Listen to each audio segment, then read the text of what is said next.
Good morning to all of you in today's lecture of temperature rise inside centrifugal pump in case of shut off। आज के इस lecture में basically हम ये समझेंगे कि जब सेंट्रीफ्यूगल पंप आपका ऑपरेट करता है तो डिफरेंट कंडीशंस, अगर उसका डिस्चार्ज वाल्व ओपन है और अगर उसका डिस्चार्ज वाल्व क्लोज है, इन दैट केस उसके अंदर जो मटेरियल प्रेजेंट है उसका टेम्परेचर कितना रेज होता है। मेरा ये जो लेक्चर है उसके पीडीएफ का लिंक मैं डिस्क्रिप्शन बॉक्स में डाल दूंगा, जिसको भी डाउनलोड करना है वहाँ पे जाके इजीली डाउनलोड कर सकता है। सबसे पहले हम बात करते हैं पंप्स के बेसिक क्लासिफिकेशन की। सबको पता है कि पंप्स का बेसिक यूज़ होता है फ्लूइड को एक जगह से दूसरी जगह ट्रांसपोर्ट करने के लिए। अगर हम इसके बेसिक क्लासिफिकेशंस की बात करते हैं तो पंप्स को दो तरीके से क्लासीफाई किया जाता है, centrifugal pump and positive displacement pump. Centrifugal pumps का बेसिकली यूज़ वहाँ पे किया जाता है जहाँ पे आपके लो विस्कोसिटी फ्लूइड्स होते हैं, either it may be water, solvents, oil, acids etcetera, and इनको बेसिकली वहाँ पे प्रेफर किया जाता है जहाँ पे मेरे को हाई फ्लो रेट्स की ज़रूरत होती है। अब बात करते हैं पॉजिटिव डिस्प्लेसमेंट पंप्स की। पॉजिटिव डिस्प्लेसमेंट पंप्स को बेसिकली हाई विस्कोसिटी फ्लूइड्स के केस में प्रेफर किया जाता है, जैसे पेंट्स, रेजिन्स या फिर फूड स्टफ्स।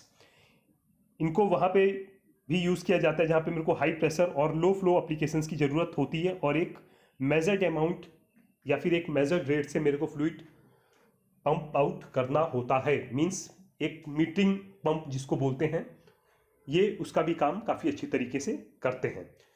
ज़्यादा डिटेल में मैं आपको इसलिए यहाँ पे नहीं बता रहा हूँ बिकॉज मेरा सेपरेट लेक्चर इस टॉपिक के ऊपर अवेलेबल है जो आप प्लेलिस्ट में जाके देख सकते हैं।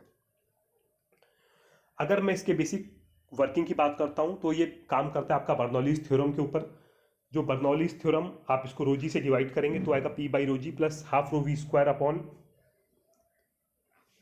रो जी। यहाँ पे रो कट जाएगा and H1 is equal to constant. Means आपका pressure is inversely proportional to velocity. अगर आपका कहीं पे प्रेशर कम होगा तो वहाँ पे वेलोसिटी आपकी बेसिकली ज़्यादा होगी। अब सेंट्रीफ्यूगल पंप्स के केस में इम्पेलर आपका रोटेट करता है। अब इम्पेलर आपका जब रोटेट कर रहा है तो वहाँ पे बेसिकली आपका हाई वेलोसिटी जनरेट हो रही है फ्लूइड की। अब हाई वेलोसिटी जनरेट हो रही है तो एज पर बर्नौलीज थ्योरम जहाँ पे वेलोसिटी ज़्यादा होगी वहाँ पे प्रेशर कम होगा। तो इम्पेलर के अंदर आपका एक लो प्रेशर जोन क्रिएट होता है जिसकी वजह से पंप आपका लिक्विड को सक करता है और उसको हाई प्रेशर्स पे बेसिकली डिस्चार्ज करता है with the help of impeller. अगर हम पंप के बेसिक पार्ट्स की डिटेल करते हैं की बात करते हैं तो इसमें आपको एटलीस्ट दो चीज़ें तो पता है होंगी। एक होता है सेंट्रीफ्यूगल पंप के केस में आपका बेसिकली इम्पेलर और एक होता है आपका केसिंग। इम्पेलर का काम बेसिकली रहता है फ्लूइड को एक जगह से दूसरी जगह मूव करवाना और केसिंग का काम होता है उसको एक पाथ प्रोवाइड करना। अब जो सेंट्रीफ्यूगल पंप होता है, अगर आप इसके सिलेक्शन की बात करते हैं तो आपको एटलीस्ट दो चीज़ें उसकी पता होनी चाहिए, फ्लो रेट और हेड। बिकॉज आप किसी भी पंप की नंबर प्लेट देखेंगे तो उसके ऊपर ये दो बेसिक चीज़ें हमेशा लिखी रहती हैं। फ्लो रेट मीन्स इसकी यूनिट होती है मीटर क्यूब पर आवर, मीन्स आपको कितने मीटर क्यूब मटेरियल कितने टाइम में एक जगह से दूसरी जगह भेजना है। एक घंटे में कितने मीटर क्यूब मटेरियल ये पंप एक जगह से दूसरी जगह भेज सकता है। सेकेंड इज बेसिकली हाइट, जिसकी यूनिट होती है मीटर। किस हाइट तक ये पंप आपका मटेरियल को ट्रांसफर कर सकता है। किसी भी पंप की नेम प्लेट को देख के आपको ये बेसिक आइडिया लग जाता है। पंप का बेसिक सिलेक्शन करने से पहले आपको एक और चीज़ का सबसे इंपॉर्टेंट ध्यान देना पड़ेगा, जो भी फ्लूइड आप हैंडल कर रहे हैं उसकी प्रॉपर्टीज़ कैसी हैं, लाइक विस्कोसिटी उसकी कितनी है, देन उसका नेचर कैसा है, एसिडिक है, बेसिक है, कैसा है, एंड ऑल अदर थिंग्स। अब जब भी मेरा सेंट्रीफ्यूगल पंप ऑपरेट होता है तो ऑपरेट होने के केस में इम्पेलर है जो हाई स्पीड से आपका रोटेट हो रहा है। आपका पंप में बेसिकली मोटर होती है, बेरिंग्स होती है एंड अदर पार्ट्स होते हैं जिसकी वजह से आपका हीट जनरेट होता है।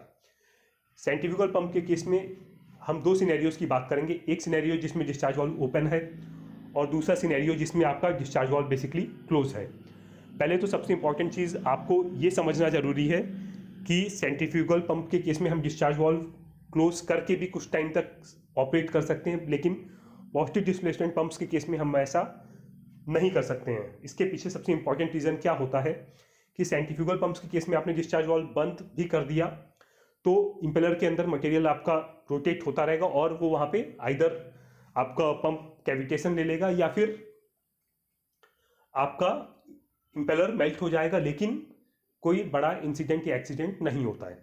लेकिन पॉजिटिव डिस्प्लेसमेंट पंप के केस में आपका एक कांस्टेंट प्रेशर, अगर आप उसका वर्किंग देखेंगे तो एक कांस्टेंट प्रेशर हर एक स्ट्रोक के साथ में या फिर हर एक मूवमेंट के साथ में पंप के एक कांस्टेंट प्रेशर एड ऑन होता रहता है।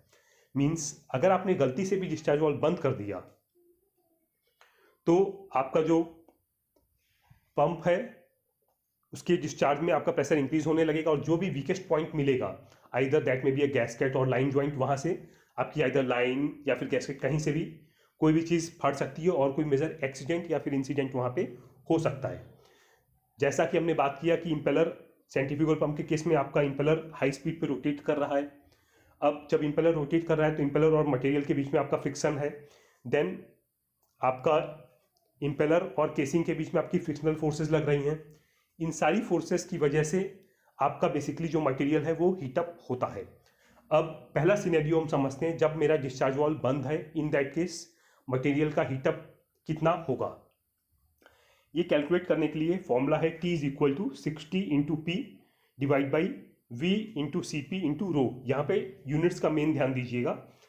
T है आपका टेम्परेचर डिग्री सेंटीग्रेड पर मिनट, CP है आपका स्पेसिफिक हीट जिसकी यूनिट है किलो जूल पर केजी डिग्री सेंटीग्रेड, P है आपका power input in case of shut off, V है आपका केसिंग वॉल्यूम और रो होता है आपका density of fluid in KG पर मीटर क्यूब।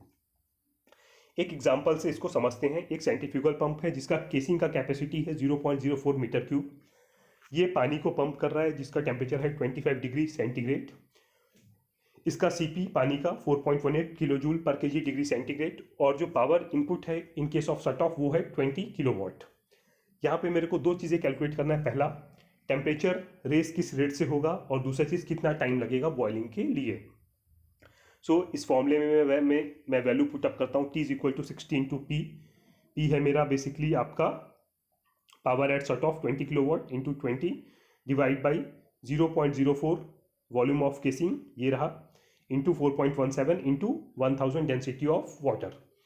सो इसको जब मैं रिजॉल्व करूंगा तो यहाँ से मेरे को T की वैल्यू कैलकुलेट होकर मिलती है 7.19 डिग्री सेंटीग्रेड पर मिनट।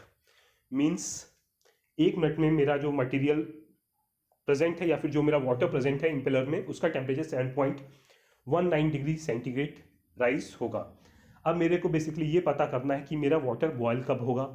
तो वाटर का मेरे को इनिशियल टेम्परेचर पता है 25 डिग्री, फाइनल टेम्परेचर वाटर का बॉइलिंग है 100 डिग्री सेंटीग्रेड। तो टाइम फॉर बॉइलिंग पता करने के लिए 100 minus 25 divide by 7.19, that value is coming as 10.43 minutes. मीन्स 10.43 मिनट्स में मेरा जो वाटर है वो वाटर इम्पेलर के अंदर बॉयल कर जाएगा।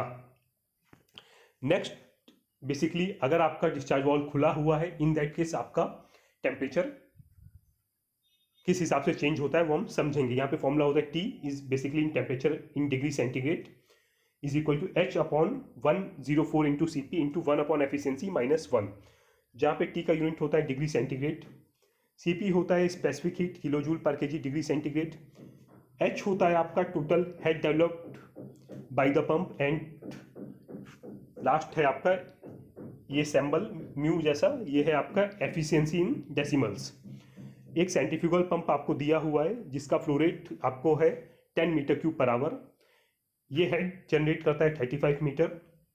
CP आपको पता है 4.18 वाटर का, इसका एफिशिएंसी है 75%। आपको ये पता करना है कि जब ये इम्पेलर के थ्रू मूव करेगा तो इसका टेम्परेचर कितना चेंज होगा। ऊपर वाले फॉर्मूले में आप पुटअप कीजिए T is equal to H आपको दिया है total head develop 35 divide by 104 into CP is 4.18 into 1 upon efficiency minus 1, 1 upon efficiency 75%, 1 upon 0.75 minus 1।